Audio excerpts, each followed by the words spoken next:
कहानी की शुरुआत में हम मिन नाम के एक लड़के को देखते हैं जो एक नंबर का प्ले बॉय था, क्योंकि उसका एक ही वक्त पर 5 से भी ज्यादा लड़कियों से अफेयर चल रहा था। फिलहाल वो अपनी एक गर्लफ्रेंड के साथ होटल रूम में था। वो अपनी गर्लफ्रेंड को कहता है कि मैं तुम्हें बहुत प्यार करता हूँ और तुम्हारे लिए किसी भी हद तक जा सकता हूँ। वो भोली भाली लड़की उसकी मीठी मीठी बातों में आ जाती है, जो कि इस बात से अनजान थी कि मिन उससे मिलने वाली हर लड़की को सेम यही बात बोलता है। इसके बाद वो दोनों इंटीमेट हो जाते हैं। कुछ टाइम बाद मिन को उसकी दूसरी गर्लफ्रेंड की कॉल आती है, लेकिन वो ऐसी सिचुएशंस को हैंडल करना अच्छे से जानता था। वो अपनी रूम वाली गर्लफ्रेंड को ऐसे दिखाता है कि जैसे वो अपनी दादी से बात कर रहा हो, और इस तरह वो अपनी दोनों गर्लफ्रेंड्स को बेवकूफ बना देता है। अब कॉल काटने के बाद वो अपनी रूम वाली गर्लफ्रेंड के साथ दोबारा इंटीमेट होता है, लेकिन कुछ टाइम बाद मिन बोर हो जाता है और उसे कहता है कि मुझे काम के लिए कहीं जाना है। वो अपनी गर्लफ्रेंड के पर्स से पैसे निकालकर अपनी दूसरी गर्लफ्रेंड के घर पर जाने से पहले एक कॉन्ट्रासेप्टिव अपनी जेब में रख लेता है। उसे अपनी दूसरी गर्लफ्रेंड के घर पर पहुँचते पहुँचते अंधेरा हो जाता है। यहाँ पर मिन दरवाजे को नॉक करता है, लेकिन जब अंदर से उसकी गर्लफ्रेंड का कोई जवाब नहीं आता तो उसे लगता है कि शायद घर पर कोई नहीं है। लेकिन तभी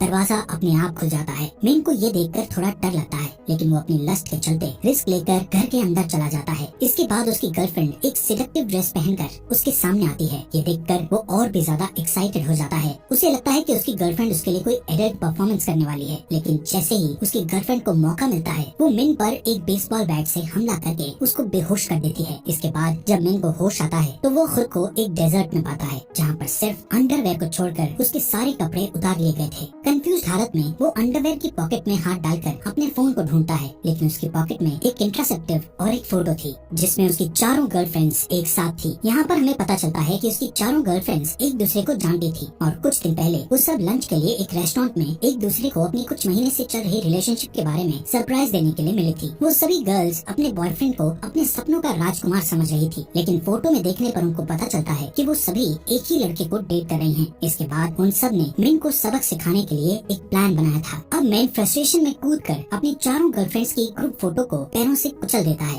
और आधे घंटे तक इस रेगिस्तान से बाहर निकलने के लिए रास्ता ढूंढने लगता है, लेकिन उसे कहीं पर भी रास्ता नहीं मिलता। अब वो इतना थक चुका था कि उसे हेलुसिनेशन होने लगते हैं, जिसके कारण वो रेत को ही पानी समझकर खाने लगता है। तभी वहाँ एक आदिवासी औरतों का ग्रुप उसके पास आता है। उस ग्रुप की लीडर का नाम तालिया था। वो जिस तरह से मिन को घूर रही थी उससे मिन को लगता है कि वो उसके साथ इंटीमेट होना चाहती है, इसलिए वो एक्साइटेड होकर तालिया के मुंह पर लगा कपड़ा उतार देता है, जिससे आदिवासी ग्रुप की एक औरत मिन को भाला मारकर बेहोश कर देती है। जिसके बाद वो आदिवासी औरतें मिन को बांधकर उनके गाँव में ले जाती है। वो आदिवासी औरतें एक कबीले से थी जिसका नाम हालीबा था, जो कि एक ऐसा यूनिक ग्रुप था जिसमें सिर्फ लेडीज का ही राज चलता था, जहाँ पर आदमियों को गुलामों की तरह ट्रीट किया जाता था। यहाँ पर आदमियों का काम सिर्फ लेडीज की सेवा करना और उन्हें खुश करना होता था। कुछ खास मौकों पर तो वहाँ के आदमियों को एक पौष्टिक आहार के तौर पर भी खाया जाता था। अब गाँव के रास्ते में मिन एक डोली नाम की बच्ची से मिलता है, जो उसे पानी पिलाने का नाटक करती है और सारा पानी नीचे जमीन पर गिराकर मिन का मजाक उड़ाती है। यहाँ पर मिन देखता है कि डॉली ने एक ह्यूमन पेट भी रखा हुआ है जो उसके इशारों पर नाचता था। ज्यादातर वो उसके कुत्ते की तरह उसके साथ ही रहता था। गाँव में पहुँचने पर मिन को बाकी गुलाम आदमियों के जैसे छोटे से पिंजरे में कैद कर दिया जाता है। मिन अब उसी पिंजरे में जानवरों की तरह फंस चुका था, लेकिन कुछ दिन बाद दोपहर में एक जैन नाम का आदमी उसके पास आता है, जो कि वहाँ पर मौजूद दूसरे आदमियों से ज्यादा सिविलाइज लग रहा था। वो एक आर्कियोलॉजिस्ट था जो कि उस डेजर्ट में साइंटिस्ट की टीम के साथ रिसर्च के लिए आया था। वो सभी साइंटिस्ट हालीबू औरतों के हाथों पकड़कर मारे गए थे, लेकिन जैंग वहाँ जिंदा इसलिए बच गया क्योंकि उसे कबीले की प्रीस्ट हिला द्वारा खरीद लिया गया था। जैंग मिन को बताता है कि रात को वहाँ पर एक फेस्टिवल होने वाला है जिसमें कुछ चुनिंदा आदमियों की बलि दी जाएगी। रात होने पर जब हारीबा औरतें मिन को लेकर जाने के लिए आती हैं, तो मिन पागलों जैसा चेहरा बनाने लगता है,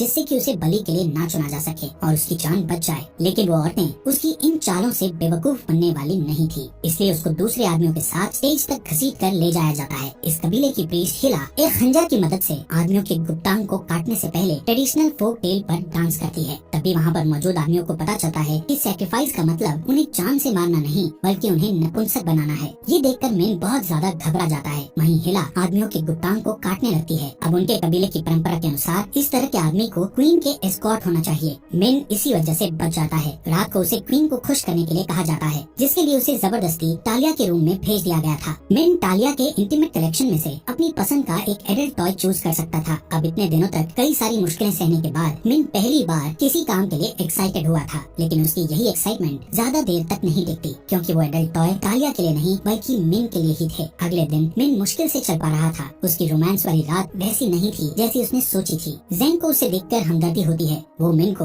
अपनी मालकिन हिला के पास उसका फ्यूचर देखने के लिए ले जाता है। जब हिला उसका फ्यूचर देखती है तो वो उसे बताती है कि अगर तुम 3 महीने के अंदर तालिया को प्रेग्नेंट नहीं कर सके तो तुम्हें सजा दी जाएगी, लेकिन अगर तुम तालिया को प्रेग्नेंट करने में सक्सेसफुल हो गए और अगर तालिया एक बच्चे को जन्म दे देती है तो तुम्हें जान से मार दिया जाएगा। अब यहाँ पर मिन के पास ऐसा कोई भी रास्ता नहीं था जिससे कि वो अपनी नॉर्मल जिंदगी वापस जी सके। उसी दिन उसे पता चलता है कि वहाँ पर आदमियों का मामूली सब्जियों तक के लिए सौदा कर दिया जाता है। आदमी उन निर्दयी औरतों के लिए सिर्फ एक ऑब्जेक्ट है। वैसे तो वहाँ पर मौजूद औरतें एक हेल्दी आदमी के लिए किसी का खून भी कर सकती थी, लेकिन आदमी के मिल जाने पर वो उसे बहुत बुरी तरह से ट्रीट करती। वहाँ पर आदमियों को ब्रेकफास्ट में पिछले दिन का बचा हुआ खाना दिया जाता था। वहीं दूसरी साइड खाना खाते वक्त मिन जैंग के साथ वहाँ से भागने का प्लान बनाता है। उसे अब उस पिंजरे में बंद करके नहीं रखा गया था। वहाँ से भागने के लिए उन्हें सबसे पहले वहाँ की वुमेन्स का ट्रस्ट जीतने की जरूरत थी। मिन का चेहरा इतना ग्लोइंग था जिससे औरतें उसकी तरफ बहुत जल्दी अट्रैक्ट हो जाती थी। इसलिए वो जैंग को कहता है कि हमारा यहाँ से भागने का मिशन जरूर सक्सेसफुल होगा। वहीं रात को उस कबीले की कमांडर तालिया के पास जाकर उसे उनके दुश्मन कबीले टाइस्डा के बारे में बताती है कि टाइस्डा की सेना उनके गांव की तरफ बढ़ रही है। यहाँ पर तालिया कमांडर को बताती है कि बहुत सालों पहले सभी कबीलों ने शांति से रहने का एक समझौता किया था, जिसकी वजह से तालिया को यकीन था कि दूसरे कबीले वाले उसके गांव पर हमला नहीं करेंगे, लेकिन फिर भी अपने कबीले की सुरक्षा के लिए वो सैनिकों को अपने गांव के बॉर्डर पर भेज देती है। रात को मिन तालिया से अपना काम निकलवाने के लिए उसके पैरों की मसाज करता है। उस मसाज से तालिया को एक नए टाइप का प्लेजर मिलता है। इसी मौके का फायदा उठाते हुए मिन तालिया से हालिबा की औरतों के लिए एक ब्यूटी शॉप खोलने के बारे में पूछता है, जिस पर तालिया मिन को ब्यूटी शॉप खोलने की परमिशन दे देती है। तालिया इस बात से पूरी तरह अनजान थी कि इस ब्यूटी शॉप के जरिए मिन गांव की औरतों का सपोर्ट पाना चाहता है। अब अगले ही दिन से मिन और जैंग एक पुरानी बिल्डिंग को रिनोवेट करना शुरू कर देते हैं और अपनी शॉप बना लेते हैं। यहाँ पर उनकी शॉप पर जो सबसे पहले औरत आती है वो उस कबीले की सबसे बदसूरत औरत थी, लेकिन इसके बाद भी मिन और जैंग उस औरत का एक अच्छा सा हेयर कट और एक्ने रिमूव करने का एक अच्छा मेकओवर कर देते हैं। उस औरत की खूबसूरती देखकर दूसरी औरतें भी मिन की शॉप पर ग्रुप में आकर उससे वैसा ही मेकओवर करने के लिए कहती हैं।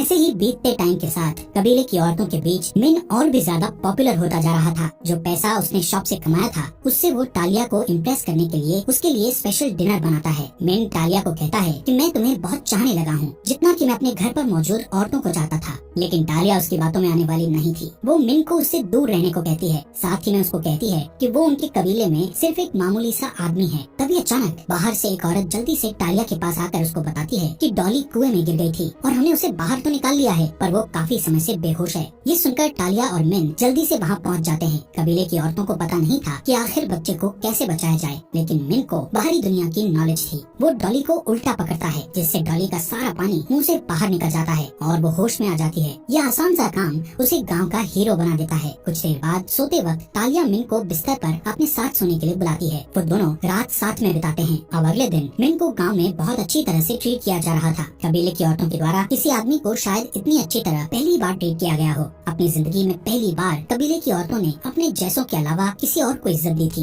वहीं तालिया अपने लोगों के साथ खाने और बाकी चीजों के प्रोडक्शन में कमी के बारे में बात कर रही थी। वहाँ पर मौजूद कुछ औरतें तालिया से कहती है कि मिन की ब्यूटी शॉप औरतों को काम करने से डिस्ट्रैक्ट कर रही है, लेकिन तभी कमांडर वहाँ आकर तालिया को बताती है कि टाइस्डा की सेना उनके गांव पर हमला करने के लिए बहुत नजदीक आ गई है। इसके बाद कमांडर और बाकी सैनिक जल्दी से बॉर्डर की तरफ टाइस्डा की सेना को रोकने के लिए निकल पड़ते हैं। वहीं रात को दूसरी तरफ टाइस्डा का क्रूअल लीडर अपने ही लोगों के बीच डेथ फाइट करवा रहा था, जबकि लड़ रहे दोनों फाइटर्स एक दूसरे को नहीं मारना चाहते थे, लेकिन फिर भी वो उन्हें एक दूसरे को मारने के लिए कहता है। वहीं गांव में डॉली जिस कुएं में गिर गई थी उसमें टाइस्डा का भेजा हुआ एक जासूस जहर डाल देता है। तभी जैंग और मिन कुएं के पास आकर प्लान बनाते हैं कि कल जब दोनों कबीले आपस में लड़ रहे होंगे तभी हम यहाँ से भाग जाएंगे। नेक्स्ट डे तालिया अपने सोल्जर्स और मिन के साथ बॉर्डर पर जा रही होती है, लेकिन रास्ते में अचानक टाइस्डा की सेना पहाड़ी के ऊपर से उन पर हमला कर देती है, जिससे तालिया के बहुत सारे सोल्जर्स मारे गए थे और बाकी के वहाँ से वापस गाँव की तरफ भाग गए थे। किसी तरह मिन और तालिया वहाँ से भागकर एक पहाड़ी के नीचे छुप जाते हैं। थोड़ी देर बाद तालिया मिन को उनके कबीले के इतिहास के बारे में बताते हुए कहती है कि बहुत समय पहले उनके कबीले हालिबू और दुश्मन कबीले टाइस्डा समेत 7 और कबीले थे जो एक दूसरे से लड़कर खुद को खत्म कर रहे थे, जिससे वहाँ की उपजाऊ जमीन रेगिस्तान में बदल रही थी। लेकिन फिर एक दिन सफेद घोड़े पर सवार ओसा नाम का योद्धा आया, जिसने इन 7 कबीलों को कंट्रोल कर लिया। जिसके बाद उसने ओसा नाम का एक समझौता बनाया, जिसके अनुसार सभी कबीलों को शांति के साथ एक साथ रहना था।